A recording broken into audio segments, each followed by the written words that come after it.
Hi everyone, so today we're going to be going through a potential 2020 Democratic primary between Elizabeth Warren, the senator from Massachusetts, and Kamala Harris, the senator from California. So this is assuming that the two main frontrunners right now in the race, Joe Biden and Bernie Sanders. Joe Biden would back Harris, Sanders would be backing Warren in that potential scenario. I could see this being a potential scenario that would actually play out if uh, Bernie throws his support behind Warren and Biden throws his support behind Harris. So we're going to be going through that potential 2020 Democratic primary. So we're going to start off by going through the territories, then moving into the West, across the middle of the country, and then down into the south, and then up into the northeast. So let's start off with the territories. American Samoa, we don't really have much data there, but Hillary Clinton was able to pick this one up, so I would give that one over to Kamala Harris. Democrats abroad, Sanders did run away with this one. I don't think it would be as competitive. I could see it playing something like a 8-5-ish. In Guam, I believe Clinton won that. I could see Harris running away with that one. Northern Islands, same thing. Northern Mariana Islands, sorry. Virgin Islands, I believe Clinton won that by a rather convincing fashion. I could see that one moving into the Harris column. Puerto Rico, that one went to Hillary Clinton. I think it could be a bit more competitive. I could see it going about 60-40 in the way of Harris. So 36 delegates for Warren, 52 for Kamala Harris. On the West Coast, I could see Kamala Harris taking her home state of California. I could see Warren encapsulating the progressive base in both Washington, Oregon. I could see her winning that one by about 55-45 in Oregon. And Hawaii, I could see her running away with the state of Hawaii. So 372 for Kamala Harris, 205 for Elizabeth Warren. In the state of Alaska, I could see Elizabeth Warren carrying that one. Bernie Sanders was able to win that state back in 2016. So next state, the state of Nevada, I could see Kamala Harris doing well in that state with her Latino appeal. It is an early primary state. I could see it being about 55-45 in favor of Kamala Harris. State of Arizona, again, Latino appeal for Harris, again 60-40 in favor of Kamala Harris. In addition, in the Democratic primary in 2018, in the Democratic primary for the Senate, the very centrist Kirsten Sinema was able to win that one, and I could see Kamala Harris repeating the success that moderates have had in the state of Arizona. In New Mexico, with her Latino appeal, I could see Kamala Harris and Elizabeth Warren getting quite close. I could see Harris narrowly edging this one out. There is a progressive base in New Mexico, but in Colorado, massive progressive base. I could see Warren winning that, but I could see Harris still being competitive just because of that appeal with the Latino vote. State of Utah, no contest here. Elizabeth Warren winning that one. Across the Great Plains states, I could see Elizabeth Warren do pretty well here. With the progressive Democratic base in these states. North Dakota, that one could go to Elizabeth Warren. Now, for some reason, South Dakota always seems to be more of a moderate Democratic state than North Dakota. We saw that in the Democratic primaries in 2016 and 2008, and I really don't know why. I could see Kamala Harris narrowly edging that one out, but at the end of the day, they would both get the same amount of delegates. The state of Nebraska, I could see Elizabeth Warren carrying that one. In the state of Kansas, Elizabeth Warren, of course, a progressive-based state. In the state of Oklahoma, I could see Elizabeth Warren again taking that one. So Warren is closing in on Harris 525 to 556. However, here's the thing for Kamala Harris.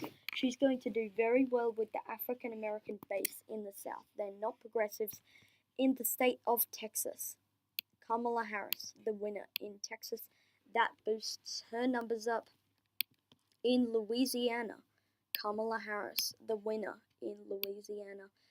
This was one of Clinton's biggest wins in this state. Arkansas goes to Kamala Harris, not Elizabeth Warren, excuse me. Mississippi, Harris territory, big time Harris territory. Alabama, I could see that one going to Kamala Harris, even more. Massive African American base in that state. The state of Tennessee, I could see that one moving into the Kamala Harris column. I'm going to refrain from touching much of this area, since I think that could be quite competitive. Missouri, that was so close back in 2016. Clinton and Sanders were within striking distance of each other. At the end of the day, with Kamala Harris's African American appeal, I could see Kamala Harris ever so narrowly edging that one out. 51-49.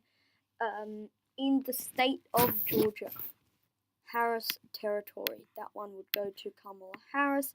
South Carolina, big win for Kamala. Clinton won the state overwhelmingly. It's one of the very earliest primary states. North Carolina, Harris territory. Florida. Florida's interesting because in 2016 Clinton won the state overwhelmingly, but in 2018 they nominated a progressive on the ballot for Florida governor. But at the end of the day, I could still see Kamala Harris. Excuse me. I could still see Kamala Harris narrowly edging that one out.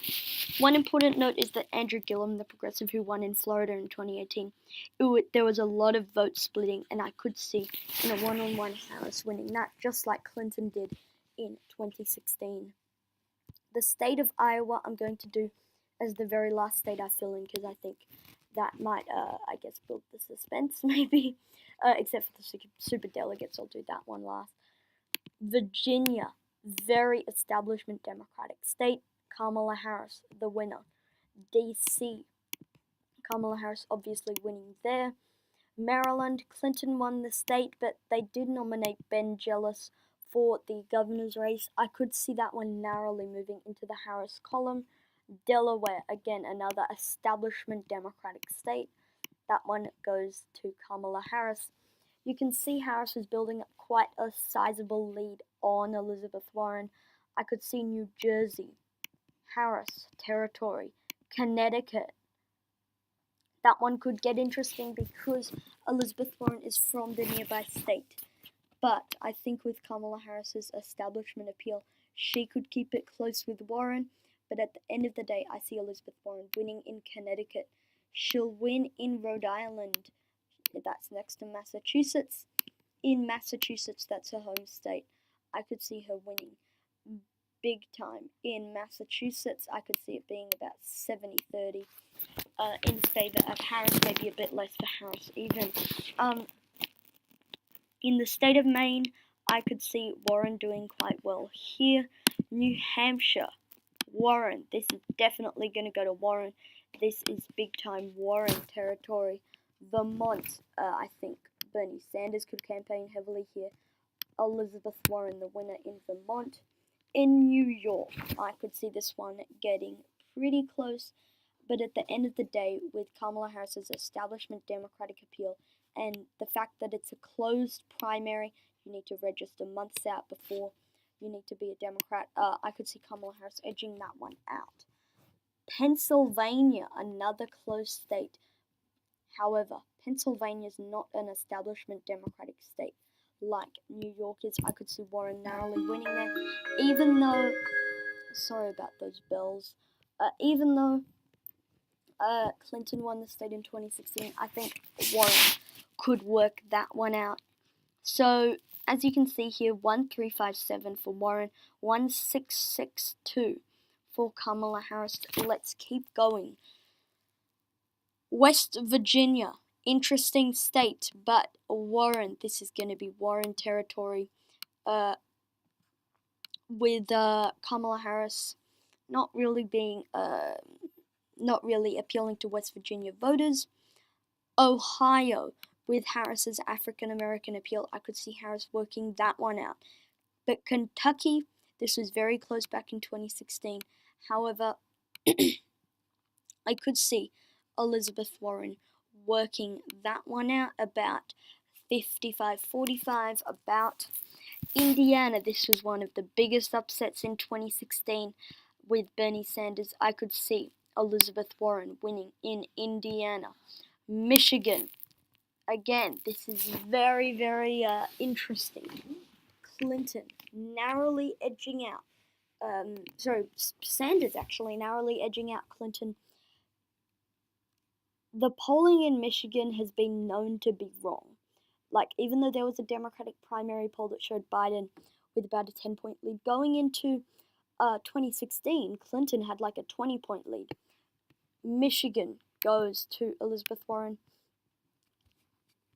But at the end of the day, I could see this one narrowly going to Harris. Now, hear me out, because this is going to be a really interesting state. There was a poll that came out the other day that showed in the Democratic primary in Michigan, Biden had a double-digit lead on everyone. That would benefit Kamala Harris. But here's the thing. There's so many variables in this state. The polling has been known to be wrong. But in 2018, a progressive came up well short of the establishment favorite in the governor's race, Gretchen Whitmer. At the end of the day, I could see Harris narrowly winning in Michigan. 1868 for Harris, 1552 for Warren. Wisconsin, this one is Warren territory. Sanders overwhelmingly won the state in 2016. Illinois, I could see this one being about 50-50 with Warren narrowly edging out Kamala Harris in that one. Comes down to two more states, Minnesota and Iowa. South Dakota has already been filled out. It's a tie. Right now, what Elizabeth Warren kind of needs to do is win both of these states by convincing margin to catch up to Harris, and then keep it about even in the superdelegates to win the primary. Minnesota, I see that one overwhelmingly going to Kamala Harris easily, dominating with Kamala Harris. In Iowa, this is the very first in the nation primary state. I could see Elizabeth Warren ever so narrowly edging out Kamala Harris in this state, 21-20. It's going to be very close. But here's the thing. You may think, oh, Elizabeth Warren's done, But she's winning Iowa and New Hampshire. She's keeping it close in Nevada, but she did get blown out in South Carolina. And then in Super Tuesday, but I could see this one being more competitive than it looks because of the momentum she's going to get off from Iowa and New Hampshire. So if we take away about 5% of delegates from all of the Harris states and the Warren states and put 5% onto Warren, she could catch up quite well, and then it's going to all come down to the superdelegates. But here's the thing with the superdelegates. Since this would be with the superdelegates, you need to win 2383, I believe is the magic number. And Warren's not got that, so it would go on to a second ballot. And I could see Harris with her establishment Democratic appeal winning those superdelegates. Kamala Harris would be the Democratic nominee. 2554 for Harris, 1978. If you skip to the end, South Dakota is blank because it's a virtual tie between those two. So thank you for watching this video. Comment down your suggestions below, and I'll see you all in the next one.